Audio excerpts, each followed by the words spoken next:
Le 7-9 sur France Inter. Le candidat de l'UPR à l'élection présidentielle est votre invité, Ali Badou. Bonjour François Asselineau. Bonjour. Et bienvenue. Vous êtes arrivé hier soir sur le plateau de France 2 avec un rameau d'olivier. Ironie de l'histoire, au moment même, attentat sur les Champs-Élysées. Que reste-t-il de ce symbole de paix ? Écoutez, je pense qu'il faut que le symbole de paix prévale sur toute autre chose. Bien entendu, moi j'ai été prévenu après coup, 3/4 d'heure après être rentré dans la loge, de l'attentat qu'il y avait eu hier soir. Donc ça a bouleversé effectivement la soirée. Mais je pense que malheureusement... Ça a bouleversé votre message également ? Comme tout le monde, lorsque nous sommes revenus sur le plateau, j'ai présenté, bien entendu, toutes mes condoléances à la famille de la victime et puis à tous les policiers. Ce qui est assez scandaleux dans cette affaire, c'est qu'en fait, l'assaillant était déjà connu des services de police, il avait déjà commis des tentatives d'homicide sur des policiers. C'est pas normal que quelqu'un, il paraît qu'il était même fiché S, c'est pas normal que quelqu'un comme ça puisse se déplacer librement. Ça veut dire qu'il y a quand même du laxisme dans le suivi de la justice. C'est pas à moi qu'il faut demander des comptes, c'est plutôt aux gens qui ont été au pouvoir, qui pendant des années ont mené une politique de laxisme sur ces questions précisément. Quand vous avez appris la nouvelle de l'attaque terroriste sur les Champs-Élysées hier soir, avez-vous pensé suspendre votre campagne comme l'a décidé immédiatement François Fillon ? Écoutez, non, je ne pense pas, parce que de deux choses l'une, soit l'attentat est extrêmement grave et à ce moment-là il faut suspendre l'élection. Soit on maintient l'élection, à ce moment-là on ne suspend pas les campagnes. C'est quand même quelque chose qui, je trouve, assez contestable de supprimer les campagnes et de ne pas supprimer les élections. Mais alors que dites-vous à vos concurrents et rivaux, Marine Le Pen, Emmanuel Macron, François Fillon, qui ont annulé leurs interventions, leurs meetings de la journée? Vous tiendrez le meeting de clôture de votre campagne ce soir à Strasbourg. Oui, parce que c'est un meeting de clôture que j'avais prévu de faire à Strasbourg, clôture de campagne. Je ne vois pas pourquoi un attentat, aussi horrible soit-il, devrait nous empêcher de clôturer cette campagne. Chacun fait comme il le souhaite. Monsieur Hamon et d'autres candidats, eux, poursuivent la campagne et font un meeting. Beaucoup de téléspectateurs de France 2 hier soir se demandaient à quoi ressemblait l'ambiance dans les coulisses de l'émission politique. Est-ce que vous vous êtes parlé entre candidats quand vous avez appris la nouvelle de l'attentat ? Non. Non, mais non, chacun était dans sa loge, on ne s'est pas parlé du tout. Il n'était pas question de casser le rythme de l'émission ? Non. Candidat pour la première fois, mais vous avez une longue expérience de la politique. Pour revenir sur la chronique de Thomas Legrand, est-ce que cet attentat est de nature à changer le vote de dimanche ? Ça, je n'en sais rien. Ça serait quand même, dommage qu'un attentat, encore une fois aussi horrible soit-il, vienne perturber une réflexion sur le choix d'une personnalité qui va diriger la France pendant 5 ans.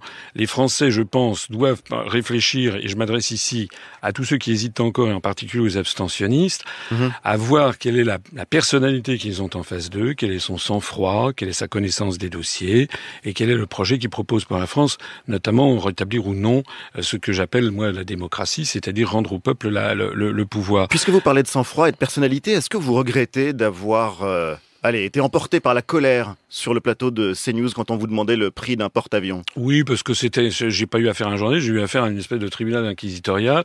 Comme j'ai dit 2,5 milliards d'euros et que c'était, paraît-il, 3 à 4 milliards, ce monsieur s'est permis de me voler dans les plumes. Bon, c'est pas normal. Un président ne doit jamais s'énerver en public. Écoutez, il y a quand même des limites. D'abord, tout le monde est un petit peu fatigué en cette fin de campagne. Et deuxièmement, m'attaquer systématiquement, c'est plus du journalisme. J'avais l'impression d'être devant un tribunal d'inquisition, voilà. Et sur des détails complets. Ce qui est important, d'ailleurs, j'aimerais que ce journaliste, il semble qu'il y a un certain nombre d'autres candidats qui se soient défilés. Moi, je me suis jamais défilé devant aucun débat. Je suis allé également sur Internet, par exemple avec des blogueurs. Je suis allé sur Thinkerview, je suis allé sur Minute Buzz, etc. Les grands candidats prétendus, ceux qui sont partis le grand, ils se sont tous défilés parce qu'ils avaient peur justement d'être confrontés à la réalité et à une certaine forme de violence. À ce propos, je voudrais dire d'ailleurs que ce qui est un drame dans la société française, c'est que on a l'impression que l'espace public doit être forcément marqué par le sceau de l'unanimité. On a l'impression que le désaccord politique est désormais interdit. Il y a des désaccords politiques, il est bien qu'il en soit ainsi. Ils ont pu s'exprimer au cours de cette campagne.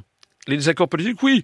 J'aurais préféré, par exemple, que le débat d'hier fût un vrai débat. Et pas une succession de monologues ou d'interviews. Vous savez pourquoi ? Vous savez que M. Mélenchon, suivi de M. Macron, de M. Fillon et de Mme Le Pen, se sont tous aux abris. Ils ne voulaient pas qu'il y ait une confrontation, pas seulement des programmes, mais des personnalités. De quoi avait-il peur ?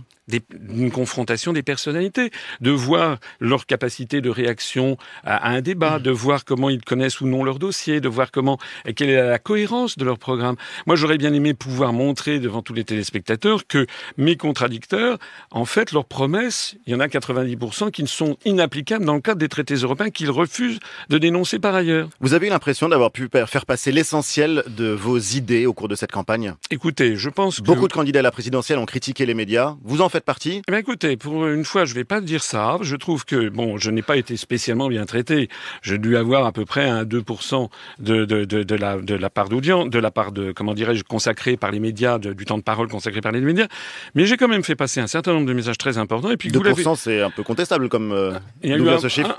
c'est le CSA, je crois, du temps de parole, parmi l'ensemble des candidats. Ça a été Je pensais que c'était l'égalité stricte des temps de parole. Ah non, mais sur l'ensemble de la campagne, il y a eu la période d'équité, ça ne vous a pas échappé. Bien sûr. Là, je ne parle pas de la période de l'égalité. Mais je pense quand même que ça a permis de faire passer des messages. Et puis je note, moi, que j'ai quand même un excellent retour. Si vous allez sur le site de 20 minutes aujourd'hui, vous voyez que d'après, il y a eu des milliers de personnes qui se sont exprimées, qui me classent en premier comme ayant été celui le plus convaincant lors du débat d'hier. Pareil chez Bourdin, sur RMC, l'entretien d'embauche, le seul qui a été retenu, je suis désolé, c'est moi. C'est-à-dire que ce sont des milliers de personnes qui se sont exprimées, voilà. Enfin, le vrai entretien d'embauche, on verra. Ah, on va le voir. On va le voir s'exprimer. Vous avez été dans les embauché urnes. sur RMC? J'ai pas compris. Dimanche. Vous avez été embauché sur ce que RMC? Non, d'accord. je j'ai pas suis compris. embauché, Non, mais ça veut dire quoi? Ça veut Mais dire le que... DRH, c'était Jean-Jacques Bourdin. Ouais, mais ça veut dire quand même qu'il y a une dynamique en ma faveur. Et je pense, je l'ai déjà dit, je pense que je vais faire un score qui va surprendre dimanche soir. Vous êtes nombreux à le dire. Vous êtes nombreux à vous présenter comme la surprise de ce scrutin de dimanche. Oui, mais on n'est pas nombreux à être classé premier par 20 minutes et premier par RMC. Bon, c'est moi. Mais Voilà. d'un autre côté, vous ne croyez pas un instant aux sondages? Mais là, ce sont des sondages en ligne. Alors, ce ne sont pas des sondages. Je sais bien qu'il n'y a pas forcément une représentativité. Mais comme je ne sais absolument pas comment sont calculés par ailleurs les sondages prétendus officiels qu'on nous balance, moi, je reste serein face à tout ça. Je sais en tout cas qu'il y a une dynamique, que quand je fais mes meetings, il y a énormément de gens qui viennent. On a encore refusé du monde l'autre jour à Nantes. Et parmi ceux-là, beaucoup d'abstentionnistes, beaucoup de gens qui viennent avec beaucoup de ferveur en me disant « Monsieur, vous m'avez réconcilié avec la politique ». Un mot pour qualifier cette campagne qui s'achève? Je pense qu'il aurait fallu que cette campagne, de façon générale, fût plus longue. Voilà, c'est pas normal d'avoir simplement 15 jours. Vraiment? Oui, mais attendez, que je comprenais bien. Avec moins peut-être de passages médias chaque jour, mais étalé sur plus longtemps, pour que les gens aient le temps de réfléchir, qu'il y ait une maturation de l'évolution de l'opinion publique, parce que la campagne, elle dure en fait, un mois et demi, et surtout 15 jours. Et là, ça va trop rapidement, et les gens n'ont pas forcément le temps de réfléchir sur une longue durée. Voilà. Merci François Asselineau. Merci.